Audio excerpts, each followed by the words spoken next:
Let the flippy floppy hair do its flippy flop during the movie club open. Hello, Kent. Happy New Year to you. Happy New Year. That hair is looking good, brother. Yeah, I know. I've been explaining all day. It just isn't styled yet. That's all. We'll get it brushed back later. But for now, we'll just let it flip flop in the wind. It's looking great, John. We Looks love your so hair, good. John. It's Yeah, amazing hair, John. Whatever. How was your Christmas and New Year's, Kent? Well, I worked on both days. That's right. You did. You told us this a couple weeks ago. So Working man. yeah, it was the New Year's. We get one of the holidays a year, you get a general assignment shift or a police. And I'm like, I can't do the cops, right? I am not capable of that. So get me a general assignment. So I got to go do the first baby of 2025 story on. Nice. Oh, I think I read. Child's name. What's that? What was the child's name, Kent? Allie, a little girl, very little. What number of baby is that? Like, what does that bring the Nebraska population to? With Over that 2 million, Nick. Over 2 million, 2 millionth baby? They don't tag the babies with their number. Yeah, Nick. We used to do it on the farm all the time. Why not? Wow, you freak.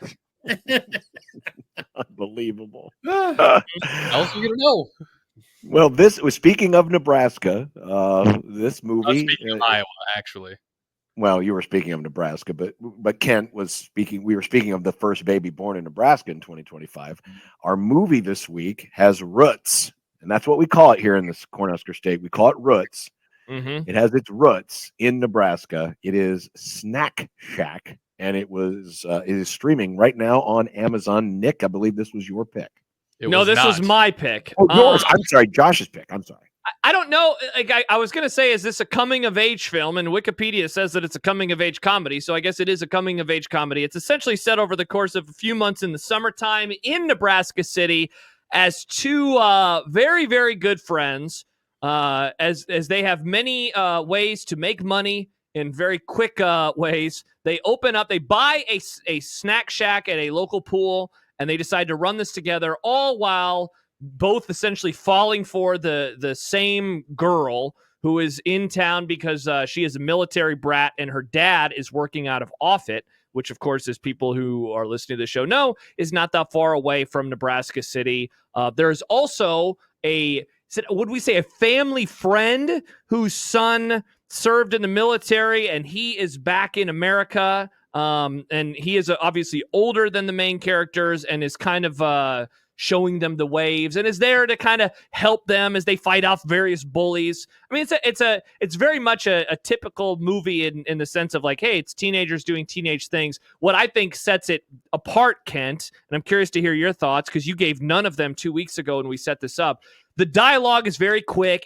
I think it's a very funny movie. A lot of profanity. If you like the F word, folks, this is the movie for you because they say it like 3 times in the first 30 seconds.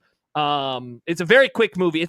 I saw it compared to Superbad, Kent, and I thought that was a pretty solid comparison, though maybe trying to have a little bit more heart at times. So that is Snack Shack, which was filmed in Nebraska. The director is also from Nebraska, loosely set on his life. All of the above. My one issue with it was I think it's too long. I think you could cut 15 minutes out of that movie and not lose a single thing. But beyond that, the reason I didn't say anything the other day is I wasn't aware. I didn't know if you guys knew it was set in Nebraska. I didn't know if you knew any of that. And I didn't want to give any of that away just because that's kind of like, whoa. I mean, I knew what the background on this thing is that the director's name's Adam Remeyer. His dad literally was the judge down in Nebraska City. He worked at that. He and his buddy worked at that snack shack in the 90s, and he wrote this 90s movie, sort of semi-autobiographical, really nostalgic, really Nebraskan, and put it into basically the teen comedy formula, right? Because there's not a lot other than that ending that kind of goes, woo! There's not a lot that goes beyond the formula in it. but they do. It's really well done. It moves fast. Yeah. Some people called it like freewheeling, and I kind of like that description of it. The two interesting things to me, or actually the second or the other interesting thing, is the kid that plays Moose is the kid that was the Spielberg character in The Fabelmans. Oh, really? I haven't seen that movie. He played essentially young Steve Spielberg. Yeah. In the movie The Fabelmans, which was a Steven Spielberg autobiographical kind of movie, there's a kid, teenager that wants to become a filmmaker, basically, and this kid plays him, and he was really good in that, but it couldn't be more opposite, because this boy, he's the wild guy, and the one, speaking of F-bombs, he's the chief deliverer of said F-bombs, and he was in The Fabelmans. A couple other things that I think that Nebraska, I don't think we should give away the ending or anything like that. No, I agree. I do think that it's fun. There's a host of Nebraska Easter eggs in there. Everything from there. Did you hear the reference to Mike Rozier? Mm-hmm. Yeah. Oh no, I missed that one. Yeah, when did that happen? When they threw the pea at him, he's like, Mike Rozier. Oh, I somehow missed that line. Yeah. There's a reference to Mike Rozier. The AJ, the main, or I guess you'd call him the primary character of the two, buys Orpheum Theater tickets for Mannheim Steamroller. Oh, yeah. When I heard that, because I'm like, that's a very Omaha thing. Oh, yeah. Which instantly makes this now a Christmas movie. Yeah. How about when Runza shows up and it's the old glorious Runza logo? Bring back the old Runza logo. That looks sharp. And they did all that stuff exactly right. They have the old license plates from that era. Can't. Those license plates were gorgeous. Yeah. Bring them back, man. No kidding, compared to the garbage that's out there now. And the one, and they shot it entirely in Nebraska. The state gave them a $200,000 grant to help. And so they shot it entirely in basically Nebraska City, and then outside the Henry Dorley Zoo, and there may be one other location. They use Horseman's Park, which it's too bad that Exarban didn't exist anymore, because that, and Kent, you and I can remember, Exarban was quite the place back in the day. I mean, it was a very popular racetrack. Oh God, yes. And but yeah, obviously they can't, because otherwise they'd be shooting it where people now live and work, so it wouldn't work. But yeah, there were a lot of good Easter eggs. And then the one thing they had to do in Nebraska City is that the city, that's a public pool that they work at, and it's the same pool he worked at. But the city built a new snack shack, so it looked like modern. So they had to build a snack shack that looks like it's from the 90s. So they built that, and now that is apparently been moved to a ball field somewhere in Nebraska City where it's being used. I don't think it would be at their football field. Not that I haven't been there for like 10 years, but they have a, cinder block standard high school concession stand. Yeah. So I'm guessing it's at the baseball. Yeah, probably little league fields or something like that, like that. Or softball fields. By the way, Gabriel LaBelle is that actor you were talking about. There you go. Who plays Moose in this film. I liked the thing I guess I liked about it, picking up rather quickly. Actually, I had done a smidgen of research, so I knew this was based in Nebraska. The story was based in Nebraska, so I kind of knew that going in. But I guess the thing I liked about it, because it's outside of the ending, which again we won't give away, because I think it definitely takes you in a different direction. But it has a lot of the same formulaic themes as a lot of coming of age movies. And we've done a few of them here on this show. Fast Times, for example. That it shows that, because a lot of the coming of age movies we've talked about, whether it's Super Bad or Fast Times or American Pie. They all take place in, usually in nice warm weather places. It was nice to see that Nebraska got, that we could have a similar experience here that they have elsewhere, right? Where you got two boys fighting over the same girl, that type of stuff. And I know that's just a little thing being a lifelong Nebraskan, but I like the fact that, it just kind of showed that, hey, we have these types of things too, or these stories are possible here too. That was one of the things I enjoyed about this. The one thing that and they can't really help but do it because of labor law, among other things, is once again, these kids did not look 14. No. Yeah. But they can't, right? Because of, if they'd had cast 14-year-olds, then you've got, teachers and there's all kinds of stuff you have to go through to use a kid. They wouldn't be able to smoke. And they couldn't smoke, and they could, exactly. So, but I thought once you agree to that, you accept that, I thought they were all good. And it turns out that the girl and the kid that played AJ were actually going to school at UCLA while this was being made. Oh, really? Yeah. Interesting. Wild. Kent, what do you know, or have you had a chance to talk to the director of this? You mentioned his story a little bit ago in terms of the autobiographical nature. Have you had a chance to talk? I have to imagine that you have, just given that he's now made. I've talked to him not for this movie, but for his previous one. Mm-hmm. And he grew up in Nebraska City. Came to UNL for one semester and discovered that's where he basically figured out he wanted to be a filmmaker. And so then he went to Columbia College, which is in Chicago, which is a really good film school. And I believe this is his fourth movie, maybe.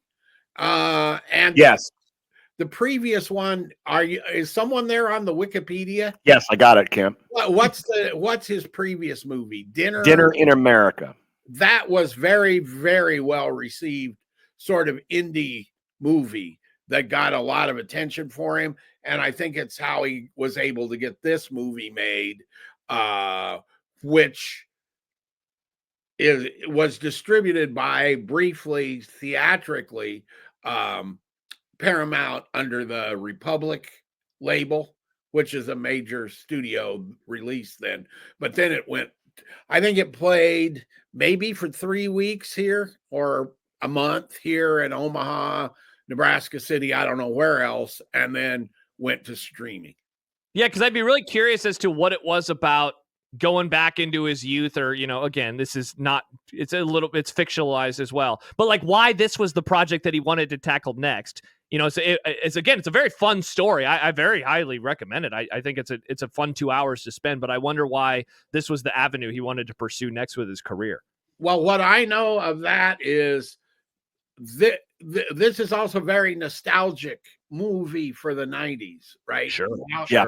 Packed full of 90s nostalgia, which was, if you think about it, here's the other thing about this movie. This was a pre-pandemic film that started, then you got the actors' strike, which is why it took so long to get here.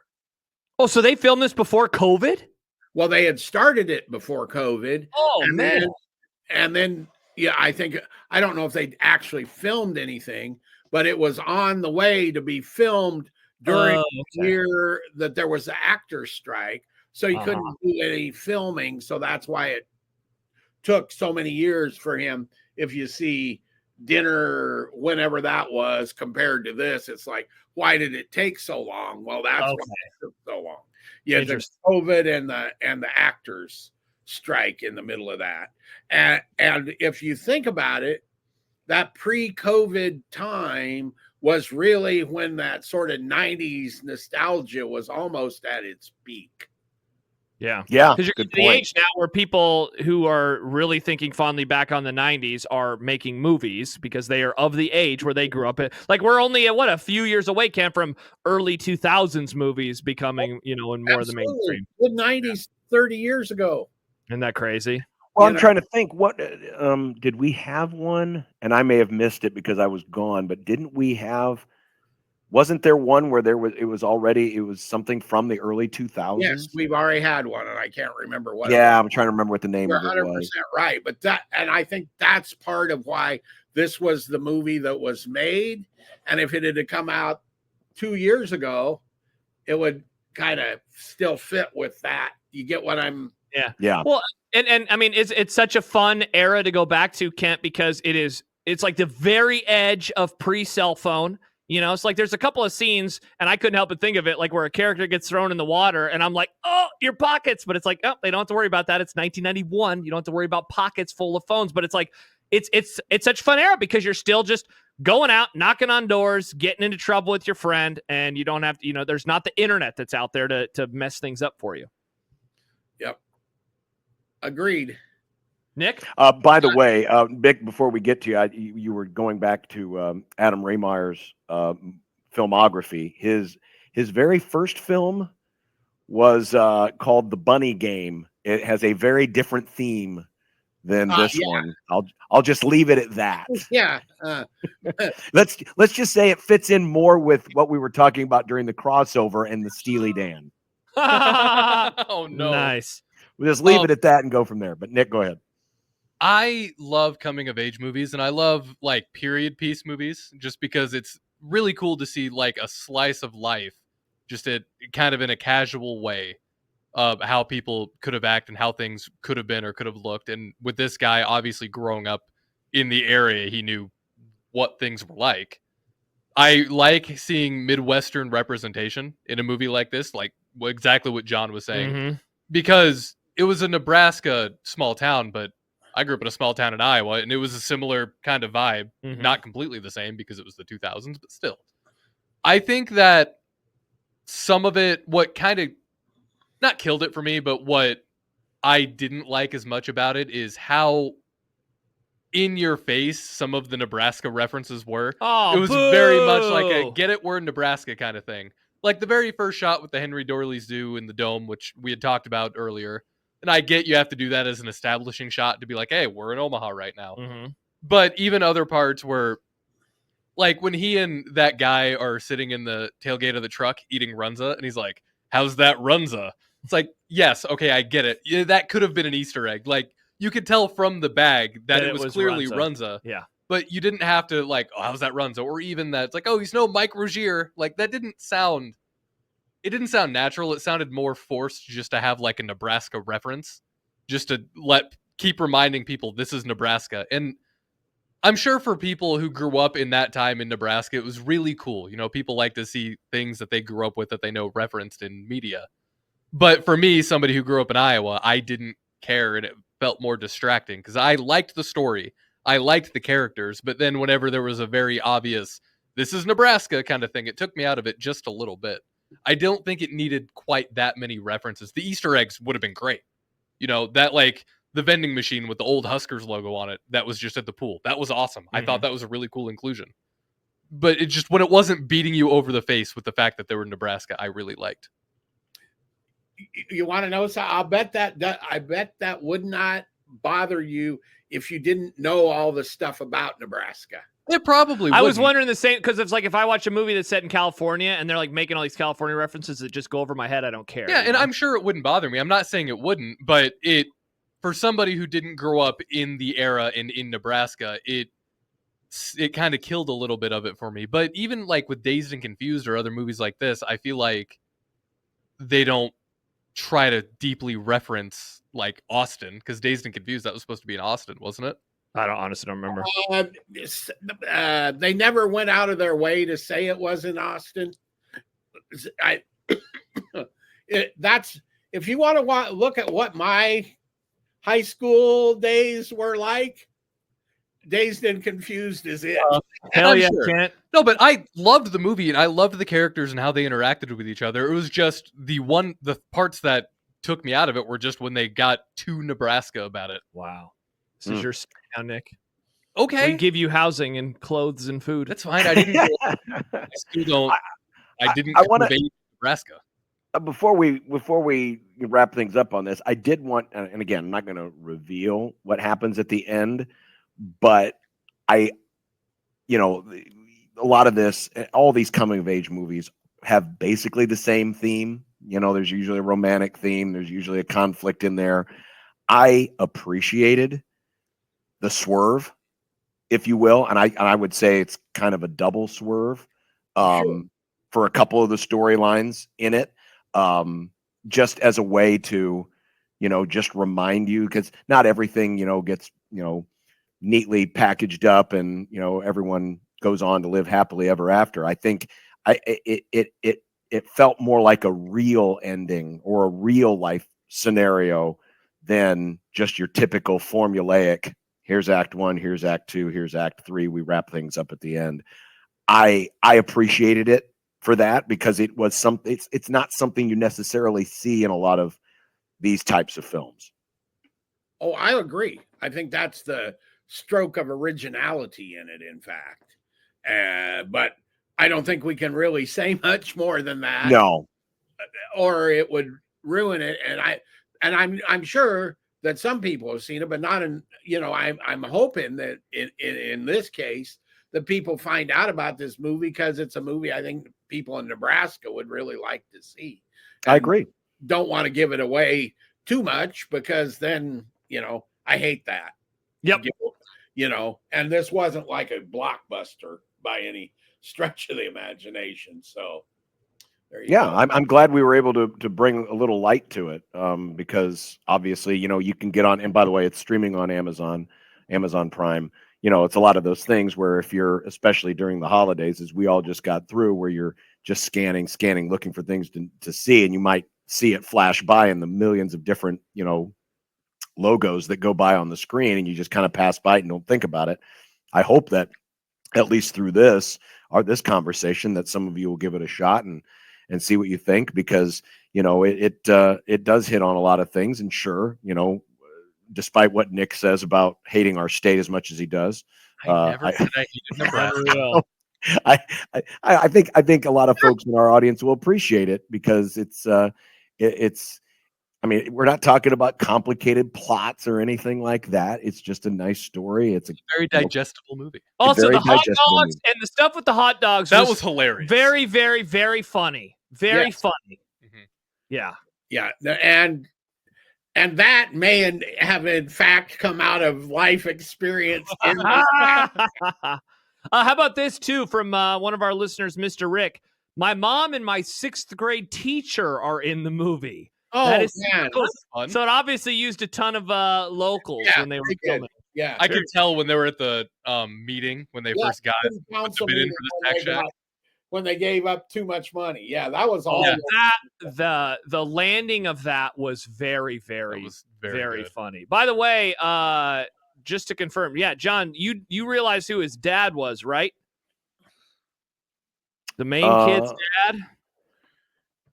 Don't you guys didn't recognize him? No, I knew who it was. I thought that his friend's dad looked familiar. I couldn't pin who his dad was. John, when I tell you, it's Yep.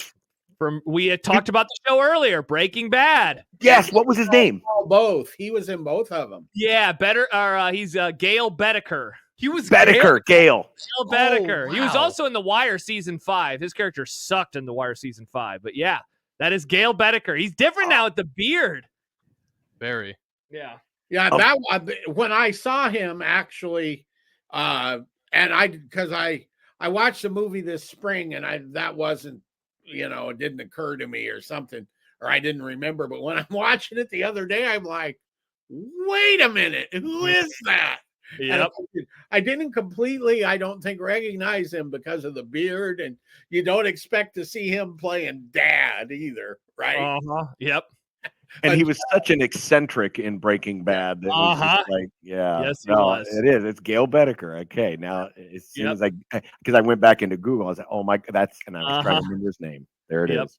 Exactly. Well, the movie is called Snack Shack. It is streaming on Amazon Prime. Give it a go. Give it a check out. I think you'll enjoy it, and it was a good pick this week. I love that guy's truck. I really love that. That was a solid truck from the era. Truck.